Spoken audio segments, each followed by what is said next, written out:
जय हिंद दोस्तों, बहुत बहुत स्वागत है हमारी इस इन्फॉर्मेटिव वीडियो के अंदर। दोस्तों, अगर आपने अपने आप को जीएसटी में रजिस्टर करा रखा है, यानी कि आपकी सेल 40 लाख से ज्यादा या सर्विस 20 लाख से ज्यादा है, इससे कम है, तब भी आपने जीएसटी नंबर ले लिया, तो सारी की सारी फॉर्मेलिटीज, सारे के सारे गीत आपको दोस्तों गाने पड़ेंगे। यानी कि परचेज के बिल, सेल के बिल, इनपुट आउटपुट, जितना भी टैक्स, जीएसटी की रिटर्न वगैरह भरनी पड़ती है। आपको पता होगा कंपोजिशन टैक्सेबल पर्सन जो होता है, जो 1.5 करोड़ रुपए तक की सेल वाला कंपोजिशन में जा सकता है, उसको साल में सिर्फ 4 बार CMP08 का फॉर्म भरना होता है, जहां पे टैक्सेबल सेल का 1% या जैसे भी उसकी कैटेगरी होती है, सर्विस में 6%, रेस्टोरेंट वाले को 5% जीएसटी जेब से भरना होता है। बात करें एक रेगुलर टैक्स पेयर की, उसको GSTR 1, GSTR 3 भी हर महीने भरनी होती है। लेकिन सरकार ने इन्हें कुछ सहूलियत दे दी थी कि अब आप अपनी GSTR 3B और 1 को क्वार्टरली भर सकते हैं, यानी कि 3 महीने बाद भर सकते हैं, जिसे कि QRMP बोला जाता है। दोस्तों, इसमें लिखा है क्वार्टरली रिटर्न मंथली पेमेंट। आप रिटर्न 3 महीने बाद भर दीजिए, लेकिन हमें टैक्स हर महीने चाहिए। तो बहुत सारे लोगों ने इसे लाइटली ले लिया था, लेकिन अब जीएसटी डिपार्टमेंट बहुत एक्टिव हो चुका है।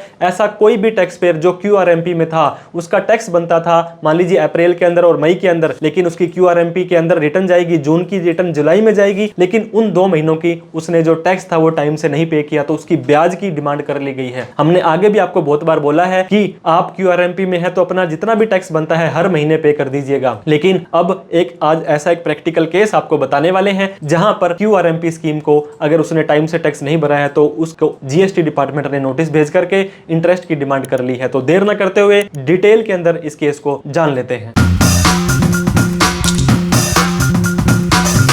तो दोस्तों, अगर आप भी QRMP स्कीम के अंदर हैं, मैंने आपको बताया क्वार्टरली रिटर्न मंथली पेमेंट, तो आपको भी इस तरह का नोटिस आ सकता है। ये देख सकते हैं, आजादी का अमृत महोत्सव अभी तक मनाया जा रहा है। गवर्नमेंट ऑफ राजस्थान स्टेट जो है आपका टैक्स डिपार्टमेंट है दोस्तों, यहाँ पे डिप्टी कमिश्नर भी हो सकता है, CTO, STO, किसी भी तरह से आपको ये नोटिस आ सकता है। दोस्तों, फॉर्म GST ASMT 10 और इनका रूल यहाँ पे लिख दिया है। उस पार्टी का GST number, trade name, email ID, mobile number, contact number और असेसमेंट ईयर। दोस्तों, असेसमेंट ईयर का मतलब फाइनेंशियल ईयर, जिस साल में आपने रिटर्न्स भरी थी उस साल के लिए आपको ये नोटिस आया है। यहाँ पे आप देख सकते हैं सब्जेक्ट के अंदर इन्होंने लिख दिया है QRMP tax payer required to pay tax monthly under section 61 of CGST SGST act और रूल 2017। ये नोटिफिकेशन 85/2020 था, सेंट्रल टैक्स 10/11/2020 को, और सर्कुलर नंबर भी इन्होंने यहाँ पे आपको बता दिया है। ये बोलते हैं आपके द्वारा QRMP स्कीम का चयन करते हुए मासिक कर दायित्व एवं तिमाही रिटर्न, क्योंकि मंथली आपको टैक्स देना है और 3 महीने बाद रिटर्न देनी है, निर्धारण के नियमों का पालन नहीं किया गया है। QRMP स्कीम के नियम के अनुसार प्रत्येक महीने की 20 तारीख तक कर दायित्व का भुगतान, मतलब जितनी भी आपकी टैक्स की लायबिलिटी बनती थी 20 तारीख तक आपको दे देनी चाहिए, एवं तिमाही GSTR 3B रिटर्न फाइल किया जाना बाध्य था, मतलब 3 महीने में एक बार आपको GSTR 3 भरना था।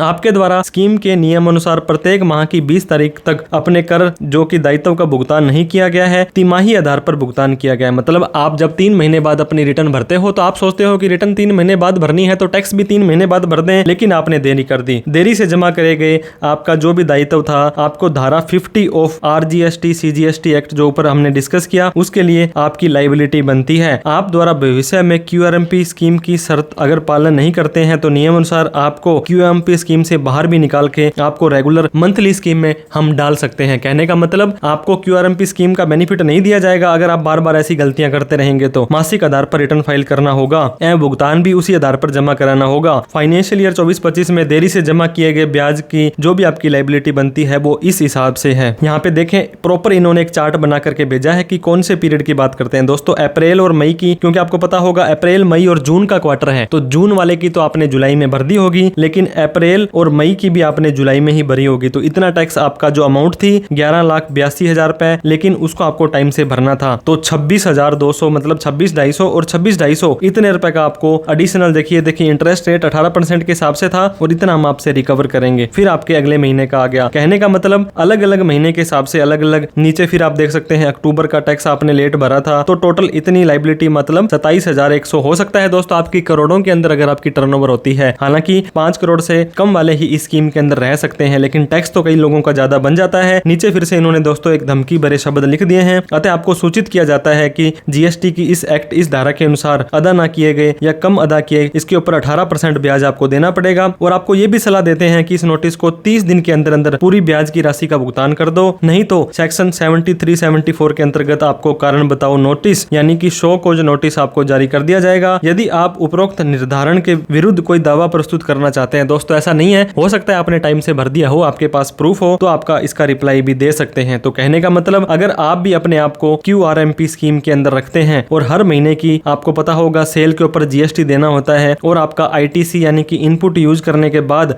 कोई टैक्स पेबल बनता है, तो उसको हर महीने ही आप पे कर दें, नहीं तो आपको हैवी अमाउंट में इंटरेस्ट वगैरह नोटिसों का सामना करना पड़ जाएगा। दोस्तों कोई डाउट क्वेरी क्वेश्चन हो तो कमेंट करें, वीडियो अच्छी लगी हो तो लाइक शेयर और सब्सक्राइब करना ना भूलें। Thank you so much. जय हिंद, जय भारत।